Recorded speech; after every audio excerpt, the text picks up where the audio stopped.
The planet Valora shined like a jewel in the dark sky. Its twin moons floated above wide green fields and silver lakes. The people of Valora were proud and peaceful, ruled by a royal family that cared deeply for its citizens. Among them was Princess Lyra, a young woman with bright eyes and a curious mind. Unlike other nobles, she did not enjoy long meetings or fancy clothes. She loved learning about other worlds and often visited the trade port where travelers from many planets came and went. One morning, she left the palace in plain clothes with only 2 guards. She wanted to see how the outer villages lived and to meet the merchants who came from far systems. The trade port was full of color and sound. Strange fruits glowed on market stalls. Mechanical birds flew between ships. Traders spoke in many languages as they sold their goods. Lyra smiled at the beauty of it all. Near the end of the market street, she noticed a small workshop with a sign written in human script. Humans were rare on Valora, and most people knew little about them except that they came from a world far away, destroyed long ago in a great war. Lyra felt curious and stepped inside. The place was quiet except for the sound of tools. A man worked at a table filled with metal pieces and glowing circuits. He looked simple, wearing a gray coat and gloves. His hands moved with care as he repaired a damaged energy core. When he looked up, Lyra saw calm brown eyes and a gentle smile. "Welcome, traveler," he said. His voice was soft but confident. "Do you need something repaired?" Lyra shook her head and replied, "No, I was just curious. I have never met a human before." The man nodded politely. "Then I am honored to be your first. My name is Rin. I fix what others throw away." Lyra smiled at his words. She noticed how clean and organized his small workshop was. Every tool had its place. There was peace in the way he worked, like he had no wish for wealth or fame. They spoke for a while. Rin told her he came from a distant colony that no longer existed. He said he had traveled for many years looking for a quiet place to live. Lyra listened closely. There was something special about him, though he acted like a simple worker. His eyes carried a quiet strength, and his words had wisdom beyond his age. When she returned to the palace that evening, she could not forget the man in the small workshop. Over the next few weeks, she visited the trade port again and again. Sometimes she brought small parts from royal ships that needed repair. Sometimes she only came to talk. Rin never asked why she visited. He treated her like any other person. That made her respect him even more. The court began to notice her absence. Her father, King Darren, asked her why she spent so much time among traders. Lyra told him she was learning about other worlds, which was true, but she did not mention Rin. She wanted to keep her secret friendship safe from royal eyes. Months passed, and the bond between Lyra and Rin grew strong. He showed her how machines worked and told her stories of stars humans once reached. She told him about Valora's customs and the beauty of her world. They laughed often and worked together on small projects. Lyra found peace in those moments, away from royal duties and endless rules. Then one day the royal council brought disturbing news. The neighboring kingdom of Jarn demanded an alliance through marriage. Their prince wanted to marry Lyra, and the council insisted it was the best way to keep peace. The princess listened quietly, but her heart felt heavy. She did not love the Yarn prince. She barely knew him. She wanted a life where her choice mattered. That night she walked alone through the royal gardens. The air smelled of sweet flowers, but she felt trapped. She thought of Rin, of his calm strength and kind heart. Without planning it, she took a small shuttle and flew to the trade port. When she reached the workshop, Rin looked surprised to see her at such a late hour. "Princess," he said softly, "you should not be here at night." "It may not be safe." Lyra looked at him with tears in her eyes. "They want me to marry someone I do not love. They say it is for the good of the kingdom, but my heart belongs to someone else." Rin stood still, unsure what to say. He had never expected her to feel that way. "I am only a craftsman," he said quietly. "A man with no title or wealth." "I do not care about title or wealth," she said firmly. "I care about kindness and truth. I see both in you." Rin hesitated for a long time. Then he took her hands gently. "If this is truly your wish, I will not turn away. But your world may not forgive your choice. I will face it," she said. "With you." Word of their marriage spread quickly. The court was shocked. Many nobles whispered that the princess had lost her mind. A royal marrying a common worker was unheard of in Valoran history. But Lyra did not care about gossip. She stood proudly beside Rin as they took their vows under the silver moons. Her father, though hurt by her decision, saw the honesty in Rin's eyes and gave his reluctant blessing. The people of Valora watched with mixed feelings. Some admired her courage. Others called it a mistake. Yet, as time passed, everyone saw how happy the princess was. Rin worked to improve the machines of the royal fleet and helped rebuild villages with his skill. He never boasted, never demanded anything. His calm nature earned quiet respect from those around him. Still, there were mysteries about him. The royal guards often stepped aside when he walked by, though they did not know why. His movements were precise, almost too perfect. He could fix complex systems faster than trained engineers. When asked where he learned these things, he simply said it was from his past travels. Lyra sometimes caught him gazing at the stars for hours, his face thoughtful, as if he remembered something far away. She wanted to ask about his past, but she felt it was not yet time. She knew he carried a story hidden behind his gentle eyes. For now, they lived in peace.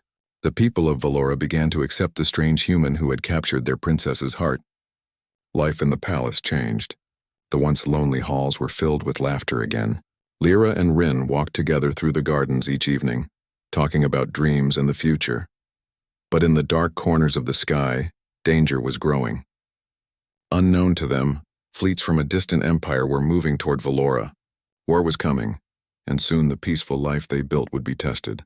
The day would come when Rin would no longer hide his past, and the princess would learn who her husband truly was. That day was still far, but fate had already begun to move. The morning sun rose over the silver towers of Valora. The royal palace glowed under the warm light, and the gardens were full of flowers and soft music. Princess Lyra and Rin walked together along the quiet paths. It had been many months since their marriage. Life in the palace had slowly become peaceful again. The people had begun to accept Rin, though some still whispered behind his back. To most, he was still a mystery. Rin worked every day with the royal engineers, helping them repair energy systems and improve old machines. His knowledge surprised everyone. He could fix power shields that even the oldest scientists could not understand. He never bragged about it. When someone asked how he learned such things, he simply smiled and said he studied during his travels. Lyra often watched him from the balcony as he worked in the courtyard. She admired the way he stayed calm and patient with everyone. He never lost his temper and always spoke kindly, no matter how hard the task. She had begun to notice small things about him that made her curious. He could see in the dark better than most people. He moved with quiet grace that reminded her of trained soldiers. Sometimes, when danger was near, his eyes seemed to shine faintly blue for a moment before returning to normal. One evening, during a royal dinner, an officer from the border arrived with urgent news. He bowed deeply before the king and said, "Your Majesty, our scanners have detected large movements in the outer space sectors. The ships belong to the Zorth Dominion." The hall went silent. Everyone had heard stories about the Zorth Dominion. They were a powerful alien empire, known for forcing other worlds to submit to their rule. The Dominion's armies were strong, and their fleets had destroyed many smaller planets. The officer continued, "Their main force is moving toward Valora. They have not sent any message. We fear an invasion." King Darren ordered the council to prepare the defenses at once. The mood in the palace changed from peace to worry. The sound of alarms filled the city as workers built energy barriers and shield walls. Rin joined the engineers, offering his help. At first they hesitated, but when they saw how easily he repaired broken systems, they began to listen to his advice.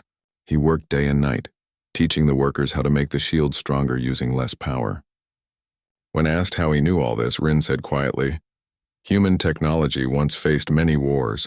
I learned from the mistakes of the past." Lyra visited him every evening, bringing food and water. She noticed that he seemed more serious now. His eyes watched the sky as if he was waiting for something. "Are you worried?" she asked one night as they stood on the balcony overlooking the glowing city. Rin paused before answering. "Yes, the Zorth are not like other invaders. They do not only want land or wealth. They want control. They believe their way is the only way. I have seen this before." Lyra looked at him in surprise. "You have seen them before?" He turned away slightly, his face calm but distant. "Not these same ones, but others like them. Every empire that grows too proud begins to believe others should kneel. It is an old story, and it always ends in pain." Lyra felt a chill. She realized again that her husband was not a simple craftsman. He spoke like someone who had lived through many wars, who had seen more than one lifetime should. The following week, the Zorth Dominion sent a message to the palace. It was short and cold: submit to the Dominion or face destruction. The council gathered to discuss it. Some said they should surrender to save lives. Others said they must fight to protect their freedom. Rin stood quietly at the side of the room. When the king asked his opinion, he spoke in a calm voice. If you bow now, they will not stop. They will take your people, your freedom, and your future. Peace given by fear is not real peace. The council listened carefully. His words were simple but powerful. The king nodded slowly and said, "We will defend our home." That night, the palace was filled with movement. Soldiers prepared their weapons, ships were fueled, and shield towers began to hum across the city. Lyra stayed close to Rin, though she could sense the weight in his heart. He often looked to the stars, silent and thoughtful. The next morning, an explosion in the far distance shook the city. The Zorth had reached the outer defense line. The war had begun. People ran through the streets, and the royal guards took positions near the palace walls. Rin hurried to the control center, where engineers struggled to keep the power grid stable. The energy cores were overheating. If they failed, the shields would collapse. Without hesitation, Rin moved to the main console and began typing commands. His fingers moved faster than any engineer had ever seen. "Sir, what are you doing?" one of them asked. "I am stabilizing the energy flow," he replied without looking up. "Your circuits are connected wrong. They will burn out in 10 minutes if not fixed." Within moments, the system stopped shaking. The lights steadied. The engineers looked at him with astonishment. He had done in minutes what should have taken hours. Afterward, Lyra found him standing near the defense tower, watching the horizon where flashes of battle could be seen. "How did you know how to fix that?" she asked quietly. He smiled faintly. "Some knowledge never leaves you, no matter how long you hide it." Lyra stared at him.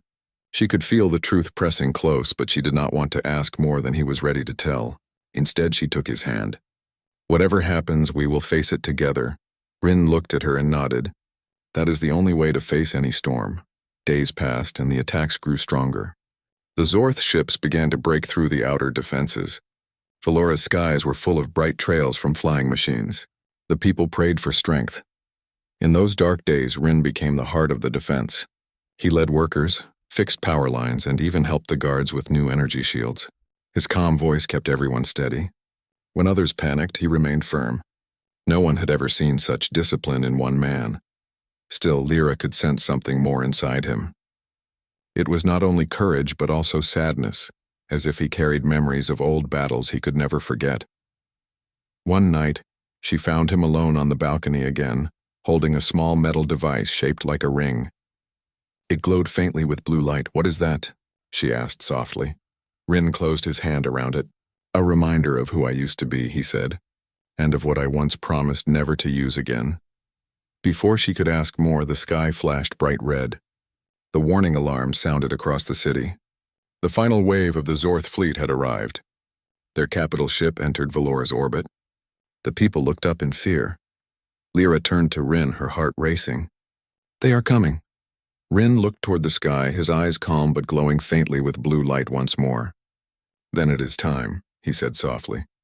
"Valora must stand." As the city lights flickered and the first attack began, the human who had lived as a common man prepared for a moment he could no longer avoid. The storm of war had come, and with it the truth waiting to be revealed. Dark clouds filled the sky above Valora as the Zorth Dominion's fleet entered the planet's orbit. The once bright morning turned into a dull shadow. From the royal balcony, Princess Lyra could see glowing streaks falling from the sky as the enemy ships began their attack. The people of the city ran for cover while alarms echoed through every street. The air was heavy with fear, and the ground trembled under the sound of thunder that came not from storms but from battle above the clouds. Inside the royal palace, King Darren commanded his guards to protect the citizens. The royal army took positions at every gate. The palace shields lit up in blue light as the energy barriers activated. The people hoped the defenses would hold, but deep down everyone knew the Zorth were powerful. Their ships carried weapons that could burn entire cities in minutes. Rin stood in the control room beside the royal engineers. His hands moved quickly over the glowing screens as he helped them redirect power from the lower city to the palace shields. The engineers followed his commands without question. No one had seen someone work like him before. His focus was sharp and his movements were precise. He spoke with quiet authority, his calm voice cutting through the panic around him. "Keep the power lines steady," he ordered.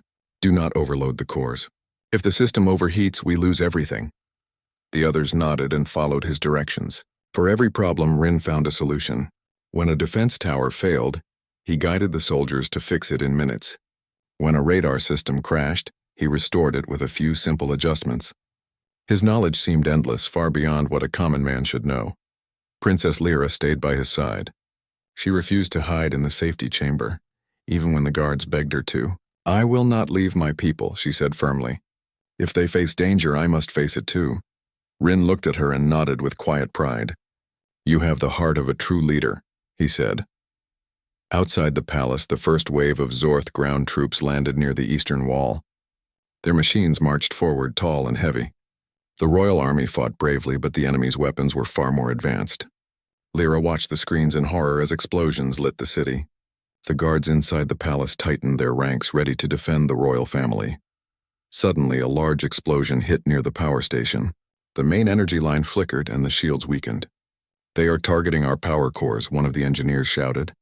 Rin's expression changed. He turned to Lyra. "We have to go there now. If that core fails, the entire city will be defenseless." The king tried to stop them, but Rin's eyes were full of determination. "I will protect her," he promised. The king hesitated and then gave a single nod. Rin and Lyra ran through the palace halls as dust and light fell from the ceiling. Guards followed them, but one by one they stopped to hold back falling debris or help the wounded. By the time Rin and Lyra reached the power station, only 2 guards remained with them. The station was surrounded by smoke. Sparks flew from broken wires and the air smelled of burning metal. Zorth soldiers were already there, tall figures in dark armor. The guards raised their weapons, but Rin held out his hand. "Stay back," he said. His calm voice carried a weight that made everyone pause. He stepped forward slowly, his eyes glowing faintly blue again. Lyra watched as he pressed a small device on his wrist. A flash of light appeared, and from it a blade formed, long and silver, glowing with strange patterns. The air hummed softly around it. The guards stared in silence. The sword looked like no weapon they had ever seen. The Zorth soldiers moved closer, ready to attack. Rin did not rush. His movements were smooth, his steps quiet. When the first soldier came at him, Rin shifted aside and struck once. His blade cut through the enemy's weapon without touching the soldier himself. Another soldier tried to shoot, but Rin moved faster than the eye could follow. In seconds, the attackers were disarmed and lying on the ground, unable to fight but unharmed. Lyra could not believe what she saw. The simple craftsman she married was now moving like a trained warrior, his every motion controlled and graceful. The silver blade shone brighter each time it moved, leaving trails of light in the smoky air. When the last soldier fled, Rin turned to the damaged core. His hands moved quickly, sealing cracks and resetting the systems. Sparks faded and the hum of power returned. The lights across the city steadied again. The shield was restored. Lyra stood behind him, her heart pounding. "Who are you?" she whispered. Rin looked at her quietly. "Someone who once made a promise to protect those who cannot protect themselves," he said softly. "I hoped I would never need to keep that promise again, but fate has decided otherwise." Before she could speak again, a loud voice came through the communication link. "The enemy is retreating from the eastern wall," the commander reported. "The shields are holding." Cheers filled the control room. The people thought the battle was won, but Rin's face remained serious. "They will come again," he said. "This was only a test. The real attack will come soon." Lyra looked at him, still filled with questions. "That sword," she said. "It is not from Valora, is it?" He shook his head. "No, it is from Earth." The name carried a quiet power. Everyone had heard stories of the lost human world that once stood strong among the stars. Lyra felt a chill as she looked at the glowing weapon. It was ancient yet alive. They returned to the palace as the night fell. The people welcomed them with relief and hope. The story of how Rin saved the city began to spread. Some called him a hero. Others whispered that he was not human at all. But Lyra knew better. She had seen the truth with her own eyes. Later, as they stood on the balcony, she looked at him and said, "You hid your strength from me." Why? Rin's voice was quiet. Because strength brings war. I wanted a simple life. I wanted peace. But peace cannot last when evil rises. Lyra placed her hand on his arm. Then we will face what comes together. He looked at her with a gentle smile. Together is the only way it should be. The night was calm again, but far above the sky the Zorth fleet was gathering for another attack. In the deep shadows of space, their commander watched the planet and whispered that this time, no human or alien would stop them. Inside the palace, Rin placed the sword on the table and looked out at the stars. His reflection shone in the window beside the faint light of his blade. He knew that the time to hide had ended. The world of Valora now needed not a craftsman but a protector. And soon the truth about the last human protector would be known to all. The night after the battle was silent across Valora. The smoke had cleared and the people gathered in the streets to repair what had been broken. Many still talked about the human man who saved the city. Some called him a warrior from the stars. Others said he was a spirit sent by the old gods. But only Princess Lyra knew the truth. She had seen him draw that glowing sword with her own eyes, and she had seen how he fought without anger, without hate, only with purpose. In the royal chamber, the king called a meeting with his council. The Zorth fleet had withdrawn for the moment, but the scanner showed that their main army was still near the outer system. They were waiting. King Darren wanted to know who this man truly was, the one who carried a weapon that had not been seen on Valora before. Rin stood in front of the council with calm eyes. The sword was no longer glowing. It rested in a small metal case beside him. The room was filled with the sound of quiet whispers as the king finally spoke. You have saved this city, and for that we are thankful. But my people must know who you really are. No craftsman can do what you did. Rin looked at Lyra, who gave him a small nod. He took a breath and began to speak.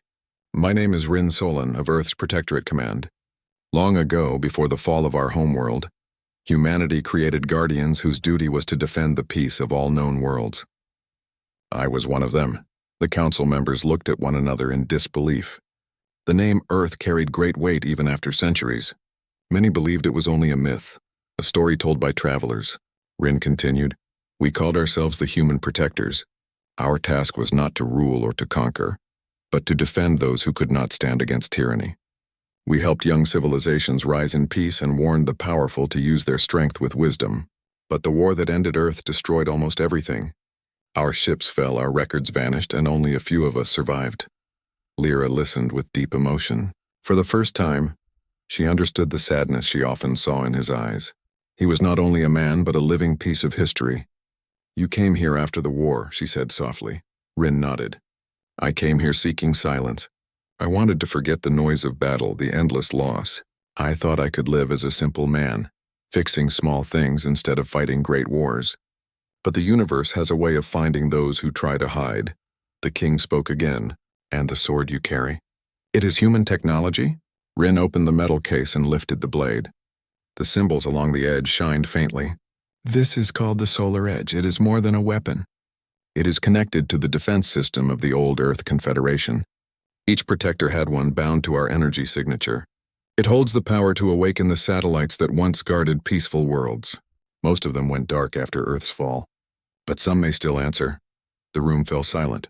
The king stood and walked closer, studying the glowing patterns. And you believe these old machines could help us stop the Zorth Dominion? Yes, Rin said. If we can reawaken them, they will respond to the signal of this sword. They were made to defend, not destroy. Together with Valora's strength, we can push the Zorth back. The council agreed to his plan. Preparations began at once. Engineers worked beside Rin to connect the royal communication array to his sword's signal. It was a long process requiring care and patience. The sword hummed quietly as if it remembered the voices of long-lost comrades. While the workers built, Lyra stayed near Rin, helping where she could. She asked him questions about Earth, and he told her small things. How the oceans sparkled blue under twin suns on the colonies. How children once dreamed of stars. How humanity believed in courage even when all seemed lost. Lyra listened with wonder.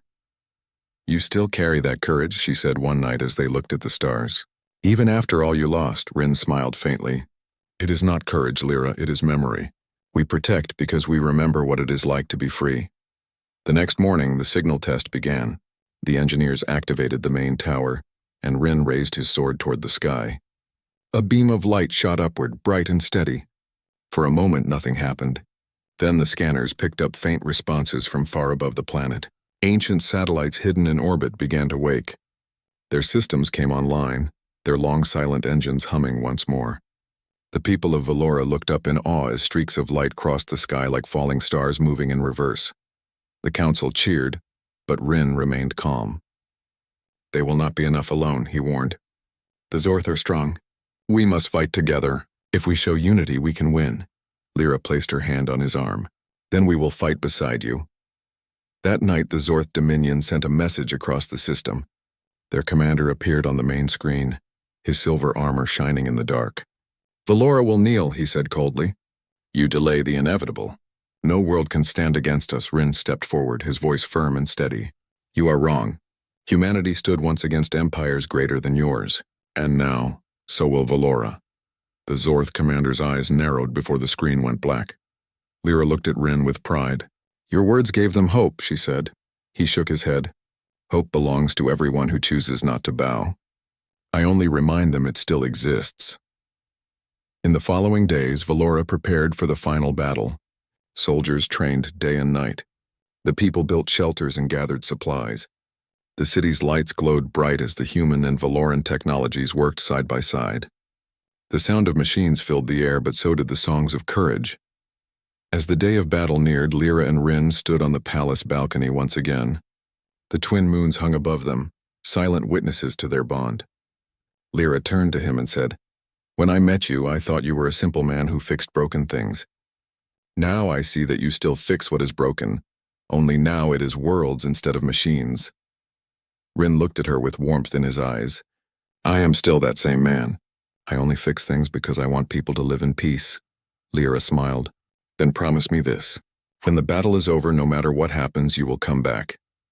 "I promise," Rin said quietly, "because now I have something worth coming back to." Far above them, the stars shifted. The Zorth fleet had begun to move again, larger than before. Their final attack was coming. In the command hall, the scanners showed hundreds of ships entering orbit. The people of Valora stood ready, their hearts steady. Rin placed his hand on his sword. The glow from the blade spread across the room like sunlight through clouds. He looked at Lyra one last time before stepping forward. "The legend of humanity will not end in silence," he said. "It will live through every heart that refuses to surrender." And with that, the last human protector prepared to face the coming storm, standing not as a soldier of Earth, but as the guardian of Valora. The morning sky of Valora burned red as the enemy fleet entered orbit. Thousands of Zorth ships surrounded the planet, their dark metal shining under the light of twin suns.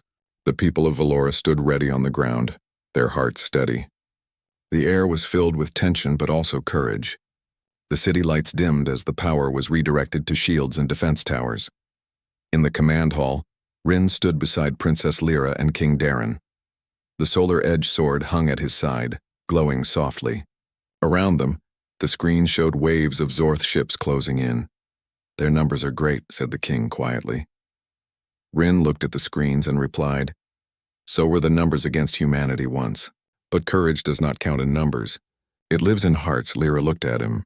"And today it lives in yours." He gave her a small smile and then turned toward the soldiers. "Listen well," he said, his voice strong and clear. "The Zorth believe they can crush us because we are fewer. They think power is measured in fleets and weapons, but power comes from purpose. They fight to conquer. We fight to protect. That is the difference that wins wars." The soldiers raised their hands in salute, their faces filled with determination. Outside the city walls, the first wave of Zorth fighters descended. The battle began with a storm of fire. Explosions lit up the sky as the defense towers fired plasma beams upward. The ancient satellites, reawakened by Rin's sword, joined the fight. They fired bright streams of light that tore through enemy ships. The people below cheered as the sky turned into a field of glowing trails. Rin ran to the front lines. His armor shimmered with the same light as his sword. He moved with calm strength, cutting through the air as Zorth troops landed on the ground. The solar edge cut through their metal suits like paper. The energy shield around him flashed each time he blocked a strike. Lyra watched from the command post, her heart pounding. She sent messages to different defense zones, guiding her soldiers and keeping order. The sound of battle reached even the palace walls, but she refused to leave her post. She believed in Rin's promise that he would return. Meanwhile, high above the planet, the Zorth flagship waited. Inside, the commander watched with cold anger. His fleet was losing ground faster than expected. "Who is this human?" he demanded. "How can one man carry the power of 1,000 ships?" No one answered. The commander slammed his fist on the console. "Prepare the main cannon. We will burn that city to dust." Back on Valora, Rin felt the change in the air. The sky darkened as the Zorth flagship charged its weapon. He looked up and saw a huge beam of red energy forming at the ship's center. It aimed directly at the city. He opened his communicator. "Lyra, get everyone underground, now." Lyra's voice came through the static. "What about you?" "I will stop it," Rin said calmly. She hesitated. "That blast can destroy everything. No one can stop it." Rin looked at the sword glowing in his hand. "A protector must try." He flew upward using his armor's jet boosters, rising through the smoke and light. The wind roared past him as he reached the upper atmosphere. The massive flagship loomed above, larger than any city. Its cannon glowed brighter, ready to fire. Rin raised the solar edge. The blade shone like a rising sun, and the satellites around the planet responded. Streams of energy from space connected to his sword, forming a massive field of light. He shouted, "By the memory of Earth, by the promise of peace, I stand as protector of this world." The Zorth cannon fired. A beam of red energy cut through the clouds, heading straight for the planet. Rin flew directly into its path. The light from his sword met the beam, and for a moment the sky split in half. One side burned red, the other shone gold. The power shook the atmosphere, and thunder rolled across the land. In the command post, Lyra held her breath as the screens flashed white. No one could see through the light. The sound was deafening, and then silence followed. When the light faded, the people looked up. The Zorth cannon was gone. The flagship was cracked open, floating lifeless. The enemy ships scattered in panic. The satellites fired one last time, chasing them away from the system. Valora was safe, but Rin was nowhere to be seen. Lyra ran to the balcony and looked at the sky. Pieces of the broken flagship fell like stars. Her heart sank. She whispered, "You promised to come back." Hours passed as rescue teams searched. The people celebrated, but Lyra could not smile. She waited by the landing field, hoping for a sign. Then, as dawn broke, a small light appeared in the distance. A rescue craft descended slowly. When the hatch opened, Rin stepped out, his armor cracked and his energy fading. The crowd cheered. Lyra ran to him, her eyes bright with relief. "You kept your promise," she said softly. Rin smiled weakly. "A protector always does." She helped him walk toward the palace where the people waited to thank their hero. The king stepped forward and said, "You have saved not just my daughter, but our world. Valora will never forget you." Rin looked at the gathered crowd. "Do not remember me as a warrior," he said. "Remember what you all became today. You stood together. That is what saved Valora." The people bowed as Rin placed the solar edge into the hands of the royal engineers. "This sword belongs to all who protect life. Keep it safe. Use it only for peace." Weeks passed. The city rebuilt stronger than before. The people sang songs about the human who became their guardian. Children drew pictures of the golden sword that lit the sky. Rin stayed in Valora, helping rebuild homes and machines. He no longer wore his armor. To everyone, he was simply Rin again, the man who fixed broken things. But to Lyra, he was more than that. He was a reminder of hope. One evening, they stood together on the balcony. The stars shone brighter than ever. Lyra said, "Do you think the old world you came from would be proud?" Rin looked at the horizon. "If even one world still believes in peace, then yes, they would be proud." Lyra smiled. "Then Earth still lives through you." Rin turned to her and said gently, "No, princess. It lives through all who fight for what is right." The wind carried his words across the quiet city. Valora's light sparkled below, and the stars above seemed to bow in respect. The legend of the human protector would travel across galaxies, told by those who believed that one person, guided by honor and courage, could change the fate of worlds. And so, the story of the man who married an alien princess who once was thought to be ordinary became a timeless tale of unity between two worlds, a tale where love, courage, and peace shone brighter than any sword.